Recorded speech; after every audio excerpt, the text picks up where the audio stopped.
प्यारे बालकों, किसी ने क्या खूब कहा है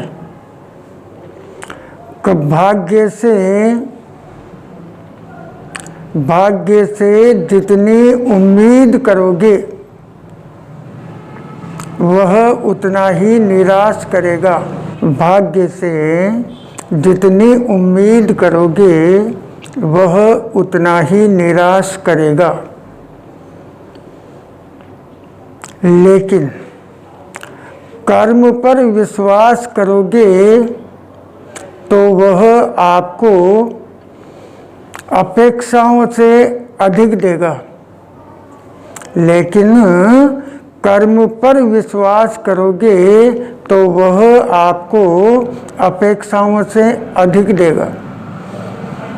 तो हम ये समझें कि हम अपने परिश्रम पर भरोसा करना चाहिए, कर्म पर भरोसा करना चाहिए।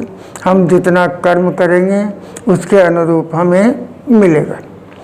प्यारे बालकों, पिछले वीडियो में हमने विभावना अलंकार के बारे में अध्ययन किया, उसको समझने का प्रयास किया। विभावना अलंकार में कारण उपस्थित नहीं होने पर भी कार्य की सिद्धि हो जाती है। संसार का नियम है कि बिना कारण के कोई कार्य संपन्न नहीं होता, पर जहाँ बिना कारण के ही कार्य संपन्न हो जाए वहाँ विभावना अलंकार होता है। ठीक इसी के विपरीत आज हम अध्ययन करेंगे विशेषोक्ति अलंकार। विशेषोक्ति अलंकार में काव्य में जहाँ कार्य सिद्धि के समस्त कारणों के विद्यमान रहते हुए भी कार्य न हो, वहाँ पर विशेषोक्ति अलंकार होता है। आप समझ सकते हो कि सारे साधन उपलब्ध है, कारण उपलब्ध है, और उसके बावजूद भी यदि कार्य सिद्ध नहीं होता है तो वहाँ पर विशेषोक्ति अलंकार होता है। जैसे कुछ उदाहरणों से हम समझने का प्रयास करें।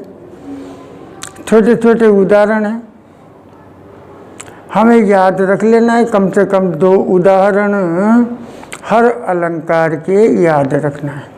देखिए, पहला उदाहरण, देखो 2 मेघ बरसते मैं प्यासी की प्यासी। मेघ का अर्थ बादल हो गया। नायिका इस पंक्ति के माध्यम से कहती है कि मेघ 2 बरस रहे, एक ही मेघ नहीं, 2 मेघों की बरसात हो रही है, फिर भी नायिका प्यासी है। नायिका की प्यास दूर नहीं हो रही, क्योंकि वह नायक से मिलना चाहती है। उसकी प्यास अलग तरह की है। तो यहाँ विशेषोक्ति अलंकार हो जाता है। दूसरा उदाहरण देखें, सुनत जुगल कर माल उठाई, प्रेम विवश पही राई न जाई। दोनों हाथों से माला उठा तो ली, नायिका ने दोनों हाथों से माला उठा तो ली, लेकिन प्रेम के विवश होने के कारण माला भी है, उठा भी ली, पर प्रेम के विवश होने के कारण पहराई नहीं जा रही है। तो यहाँ पर कौन सा अलंकार हो गया? विशेषोक्ति अलंकार हो गया। माला भी है। फिर अगला देखिए, ये और अच्छी तरह से आपके समझ में आएगा। नेताजी की संपत्ति कुबेर के समान बढ़ी। कुबेर को धन का देवता माना गया है, तो कुबेर के समान नेताजी की संपत्ति बढ़ गई। अब संपत्ति बढ़ने पर घमंड आना चाहिए कि नहीं आना चाहिए?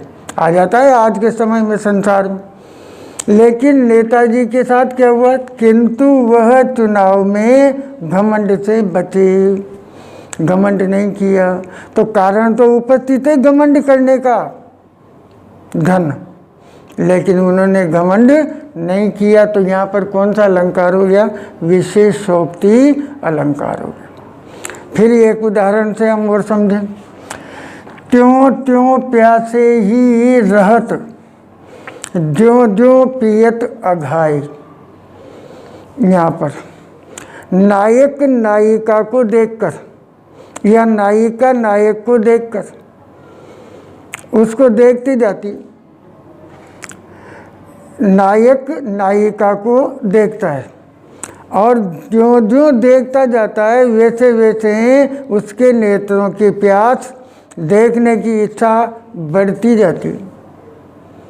आगे क्या कहा गया, सगुण सलोने रूप की, यानी नायिका के सौंदर्य को देखकर उसकी प्यास, नेत्रों की प्यास नहीं बुझ पाती है। नायिका भी उपस्थित है, देख भी रहा है, फिर भी उसकी प्यास नहीं बुझ पाती। तो ऐसी स्थिति में यहाँ पर विशेषोक्ति अलंकार हो जाता है। तो यहाँ पर आप अच्छी तरह से ये समझ पाए कि विशेषोक्ति अलंकार किसे कहते हैं। परीक्षा में आपके प्रश्न कभी कभी दो अलंकार दे दिए जाते हैं, जैसे विभावना अलंकार और विशेषोक्ति अलंकार में उदाहरण सहित अंतर स्पष्ट कीजिए। तो एक एक उदाहरण, अगर अंतर वाली बात आती है तो आपको एक एक उदाहरण दोनों का देना होगा। अगर एक ही प्रश्न पूछा जाता है तो कम से कम आपको दो उदाहरण याद कर लेना चाहिए। मैं समझता हूँ कि आपको ये वीडियो अच्छी तरह से समझ में आ रहे हैं।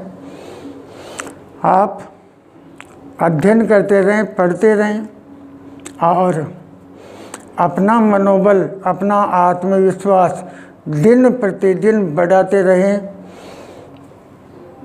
और जैसा कि रोज़ कहते आ रहे हैं आप, उसका ध्यान रखें, लॉकडाउन के नियमों का, स्वयं का भी ख्याल रखें, परिवार का ख्याल रखें। आसपास अगर बाहर निकलना अति आवश्यक हो तो हम जाएं भी सही, काम भी करें, सोशल डिस्टेंसिंग का पालन करें और सुरक्षित रहें। धन्यवाद।